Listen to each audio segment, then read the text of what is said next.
sa follow-up niya, mga kapatid, asan ba yun? Bakit bawal ang balot? Alam nyo, wala pa kasi tayong tinatawag na official statement from the Biblical Research Institute. No, I'm looking for that statement. Even our General Conference or saan man, mga kapatid, ay hindi ko pa nakita, mga kapatid. Kaya yung mga ngaral natin, magkaiba ng sagot. Di ba? Mayroon nagsabi, pwede ang balot, pwede, bawal ang balot. Halimbawa, may mga ngaral tayo na hindi kumakain ng balot.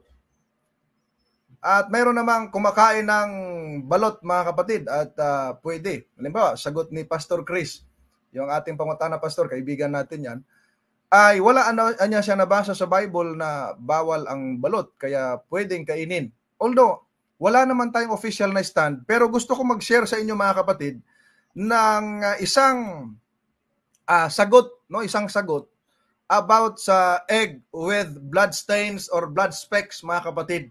At kinuha ko po ito sa jewishpress.com, sa Judaism, no, sa mga Hudyo na tinatawag nating tawag dito, website o yung kanilang site, mga kapatid. Ano ba ang kanilang palagay dyan sa balot? Hindi kasi balot ang properly na pagkalagay dyan. Pero alamin natin ano po ang kanilang stand dyan, mga kapatid, para at least meron tayong idea. Basahin natin natin. Ilagay natin sa screen.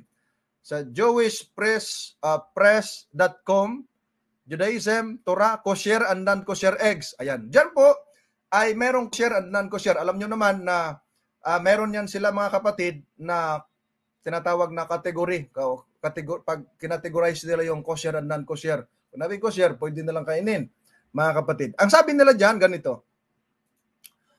What is the status of an egg with blood stains or blood specks, mga kapatid?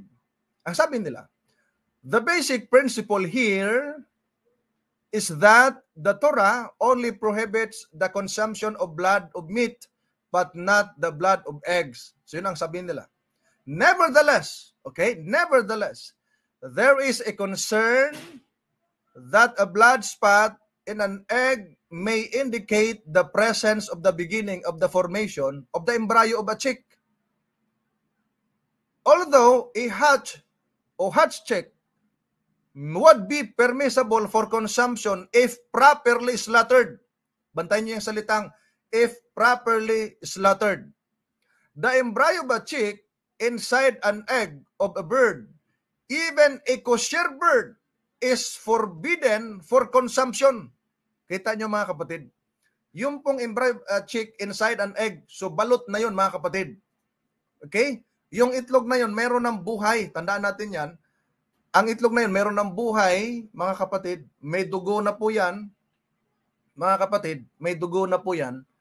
So, although wala tayong official stand, mga kapatid, although may sagot din si Pastor Chris dyan, pero ayon lamang yan sa kanya pong sagot na wala pa namang official. Ito'y ayon lang din sa aking research, mga kapatid, na it is forbidden for consumption. Buhay na yung, yung sisiw. No? Sisiw. Ano bang Bisaya sa sisiw? Piso. Buhay na yung sisiw doon. May dugo na, mga kapatid. Okay, may dugo na. Ang sabi ng Judaism dyan na website ay it is forbidden even if it is kosher. Halimbawa, itlog ng manok. Nagkasisiw sa loob. Nilaga. Hindi na ilabas yung dugo. Ang sabi sa taas niyan, although a hot chick, mga kapatid, hot chick would be permissible for consumption. No? If, may nakalagay dyan sa baba, if properly slaughtered, yung pag sinabing properly slaughtered, napalabas yung dugo, nakatay ng maayos, mga ginigiliw kong mga kapatid. Kung hindi naman nakatay, nilaga mga kapatid. Nilaga. So may sisiw na hindi nakalabas, may buhay na, mga kapatid. So ang sabi niya, ito considered as binigti, hindi naman siya napatay ng maayos Nilaga lang sa loob, di ba? Mga kapatid, ang sabi diyan sa baba, yung dilaw, ilagay mo nga ulit atidan, yung dilaw na nasa baba, Pinasiparate ko talaga yung kaedadan para malaman ninyo. Sabi diyan, the embryo of a chick inside an egg of a bird, even a kosher bird, kosher ha, makakain, is forbidden for consumption. Pwede matanggal yung live. Yan, para makita nila natin. So makita nyo mga ginigilaw, okay na po yan. Natanggal na yung live na nasa baba. Okay. Oo, late na sa akin. Nakikita nyo, mga ginigiliw, ay ang sabi riyan, kahit na ito'y kosher bird, mga kapatid, it is forbidden pa rin. Dahil hindi siya na-slaughtered ng maayos, mga kapatid. Hindi na ilabas, may buhay na po yan, mga kapatid. Okay? So, para sa atin, no, mga kapatid, para sa ako, no, sa akin, para sa akin lang ito at sa aking research, for me, ang balot ay it's not fitted para for consumption. Ayon na din sa Judaism na tinatawag nating stand, mga kapatid. Alam naman natin, Hudyo ang una pong pinagbawalan yan eh. Kaya mas nakakaalam sila, mga kapatid. No? Mas nakakaalam sila na ito ay talagang hindi po pwede, mga ginigiliw ko, mga kapatid. So diyan makikita natin, for me, balot, it's not good for the health, mga kapatid, di ba? Mas nagpapataas yan ng, tawag nun natin dan, yung bad cholesterol, mga kapatid. No? Kaya, may buhay na po yung balot, mga kapatid. Kakain ka ba niya? May balahibo na. Pansin niyo, mga kapatid, buo na yun eh, may balahibo na. Hindi siya po pwede. May hininga na yun. Hindi siya properly slaughtered, sabi diyan sa hindi siya proper na nakatay, mga kapatid. So, hindi po pwede. Ang balot iba sa itlog na wala pang sisiyo. Ang balot may sisiyo na. Ang penoy wala pa. No? Pwede yung penoy, mga kapatid. Wala namang sisiyo 'yon. Pero pag may sisiyo na, ibang usapan na, sabi dito, mga kapatid. Okay? Pakilagay lang po yung nakalagay po sa screen na, mga kapatid, ay pwede 'yon, no? Na mai-share ninyo, at least nasa inyo na yan ang pasya, mga kapatid. Unless mayroong official statement ang ating church sa bagay na yan. Pero dyan, for me, it's not good for the health. It's not good for consumption. It is not fitted para sa tao, mga kapatid ko. Okay? Nabalitaan nyo ba yun, yung kumain ng balot na marami? Mukbang? Nanigas yung mata. No, tumirik na, mga kapatid. Di ba? All right? Okay, so diyan, mga kapatid, makikita natin, at yung binigti, alam naman natin na ang binigti ay hindi po siya tinatawag natin, mga minamahal na mga kapatid, na na pagkain. Di ba? Pag namatay sa sarili, halimbawa, yung pong hayop na pwede naman, halimbawa, baka, pwede naman yun. Huwag mo rin kainin yun hanggat buhay pa. Masungay ka niyan. Nakatay na. O di kaya hindi naman nakatay. Na hikog. Ano bang Tagalog sa nahikog? Nabigti. O nabigti talaga eh. Yung natali niya ang sarili niya. Tapos hindi nakahinga, namatay. Hindi nakalabas yung tugo. Ang tawag niyang binigti. Ang sabi ng Apostol Santiago, sa Gawa 15, 19 at 20, meron tayong mababasang ganito.